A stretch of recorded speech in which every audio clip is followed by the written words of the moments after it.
Hello everybody and a very warm welcome to NEET now. NEET now में हम बात करते हैं एनसीईआरटी की, जो कि है very important for NEET.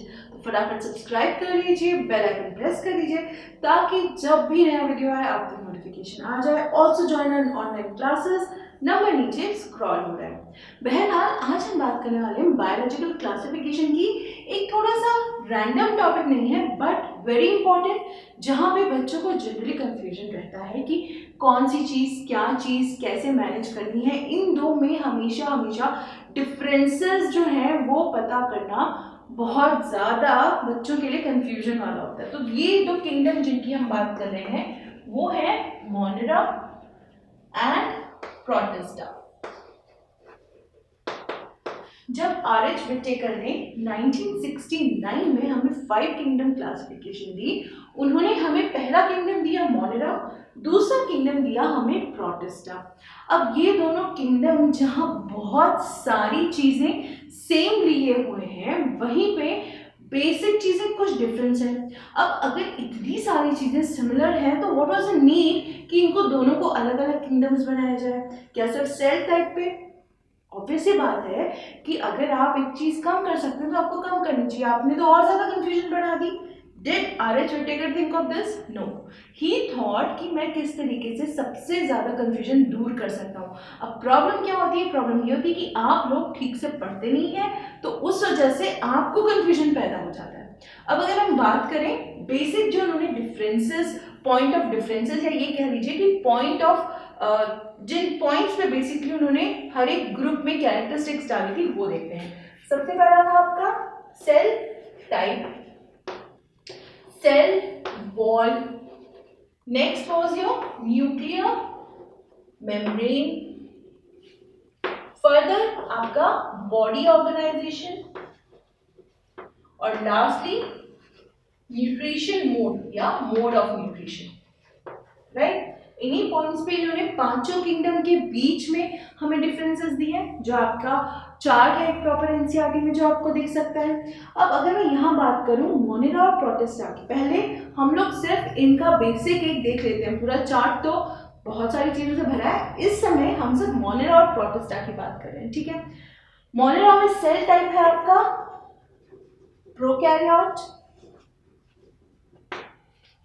Protista में सेल टाइप है आपका यूकैरियोटिक, या ये कह लीजिए ये होते हैं eukaryotes. Right, next cell wall, यहाँ पे नॉन सेल्यूलोजिक दी हुई है, यानी कि सेल्यूलोज एब्सेंट है, बट प्रेजेंट क्या है? Polysaccharides and amino acids. Right, polysaccharides plus amino acids. Cell wall की अगर यहाँ बात करें तो ये है प्रेजेंट इन सम, यानी कि सारे प्रोटिस्ट्स में आपको सेल वॉल नहीं दिखती, कुछ में दिखती है।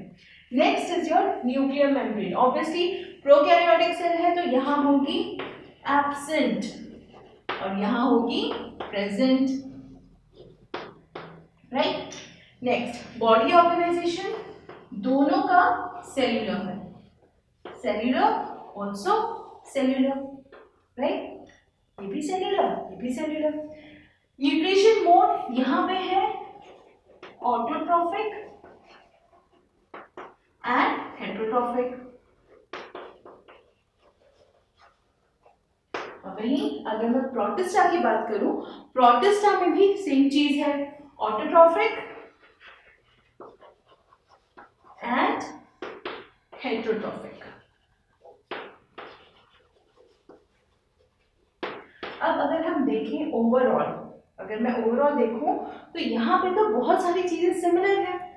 तो आर.एच. विटेकर सर ने इन दोनों को अलग अलग किंगडम्स में क्यों बांटा? मेजर चीज आपकी ये है, सेल टाइप, प्रोकैरियोट्स यूकैरियोट्स दोनों में बहुत डिफरेंस है। यहाँ पे आपको थोड़ी कॉम्प्लिकेशन मिलेंगी। यहाँ पे तो आपको पता है मेंबर्स ही इनके बैक्टीरिया है और कोई मेंबर ही नहीं है। सोल मेंबर्स ऑफ मोनेरा लिखा है बैक्टीरिया के लिए। तो यहाँ पे प्रोटिस्टा में बहुत सारी चीजें आ गई। यहाँ पे उन्होंने ऐसे यूनिसेल्युलर ऑर्गेनिजम्स डाले जो कि कहीं और भी फिट हो सकते हैं, बट क्योंकि उनकी ये सारी कंडीशन सेम है एंड दे आर यूनिसेल्युलर, यहाँ बॉडी ऑर्गेनाइजेशन भी बहुत इंपॉर्टेंट है। बॉडी ऑर्गेनाइजेशन बहुत इंपॉर्टेंट है। अगर हम जैसे बात करें, जैसे टेक्स्ट बुक में दिया है कि पहले क्लैमिडोमोनास और स्पाइरोगायरा को उन्होंने एक ही जगह डाल दिया था, हालांकि दोनों ही क्लोरोफाइसी क्लास एल्गी के हैं माना, बट स्पाइरोगायरा आपका मल्टीसेल्युलर है, क्लैमिडोमोनास यूनिसेल्युलर है, तो आप उन दोनों को एक में कैसे डाल सकते हैं? स्पाइरोगायरा की जो फंक्शनिंग है, बॉडी की जो फंक्शनिंग है, दैट इज डिफरेंट, जो उसका बॉडी स्ट्रक्चर है that is different compare to, अगर हम प्रोटिस्टा में करें, यहाँ यूनिसेल्युलर ऑर्गेनिजम्स हैं but they have certain things that are different. तो कभी कभी ये कन्फ्यूजन होता है कि प्रोटिस्टा में भी हो सकता था, पर ये यहाँ क्यों है, या ये यहाँ क्यों है जबकि इसको किसी और में होना चाहिए, एल्गी में होना चाहिए। बट ये जो कंडीशन है ये सेटिस्फाई करना भी बहुत आसान है और बहुत ज़रूरी है। कुछ ऑर्गेनिजम्स के लिए इट बिकम्स रियली डिफिकल्ट कि उनको किन पर्टिकुलर ग्रुप्स में डाला जाए। अब प्रोकैरियोट में हम नहीं डाल सकते।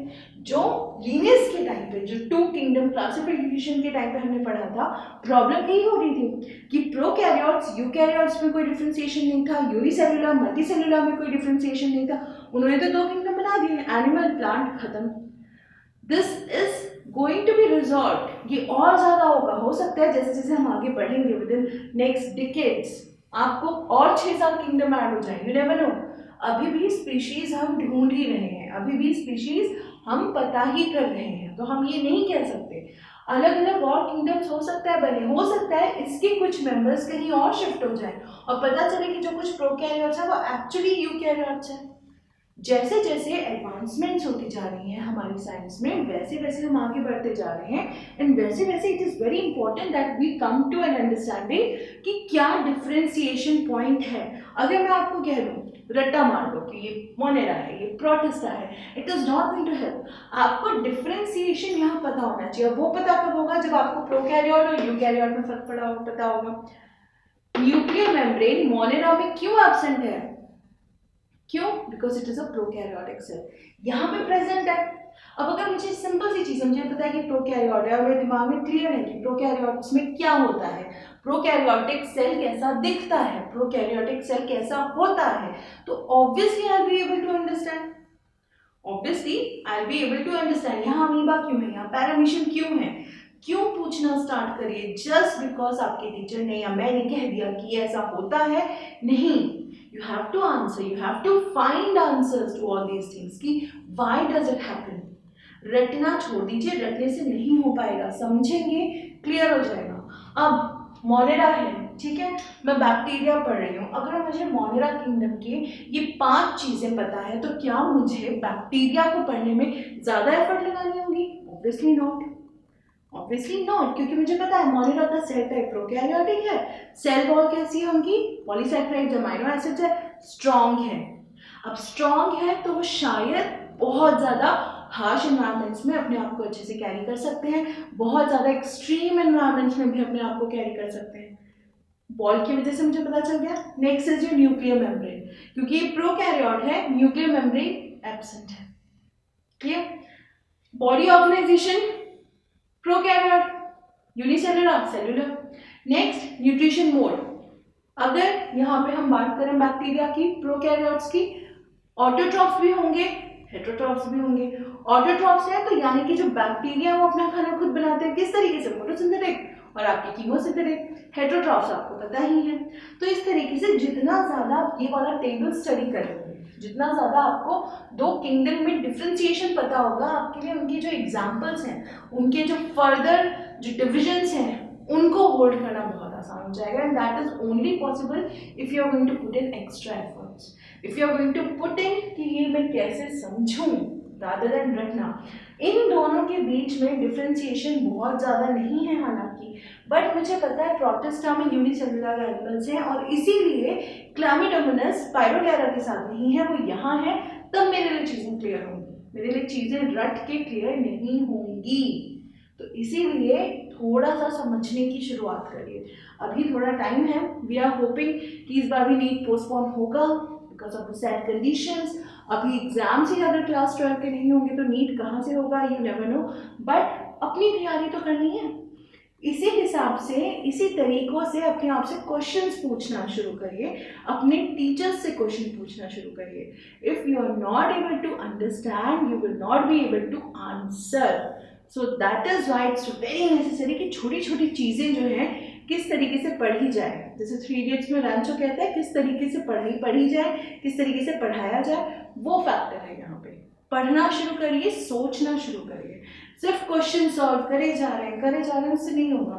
You have to understand the basic difference. यहाँ पे हालांकि मेरे को सिर्फ आपको मोनेरा और प्रोटेस्टा के बीच में बताया था, but it is applicable everywhere, so you have to do that. ठीक है, कोई प्रॉब्लम हो कोशिश करिए, यहाँ कमेंट करिए, reach out to us, even email ID पे रीच आउट करिए। सोशल मीडिया हैंडल्स के डिस्क्रिप्शन है यहाँ पे आप लिख सकते हैं। कोई प्रॉब्लम हो फील फ्री टू राइट। इन दोनों को जो चार्ट है, it's not just a chart, वो आप अगर देखेंगे हर एक किंगडम की कैरेक्टरिस्टिक्स हैं, तो उसको अगर समझ लिया आपका किंगडम ही कंप्लीट हो गया। That is how easy it can be, right. So फटाफट इनको याद कर लीजिए, कोशिश करिए कि फटाफट अपना जो पोर्शन है उसको समझें, खत्म करें, ताकि आगे के सवालों की तरफ बढ़े, समझ के सवाल सॉल्व करें। ठीक है, so stay safe, keep studying, take care.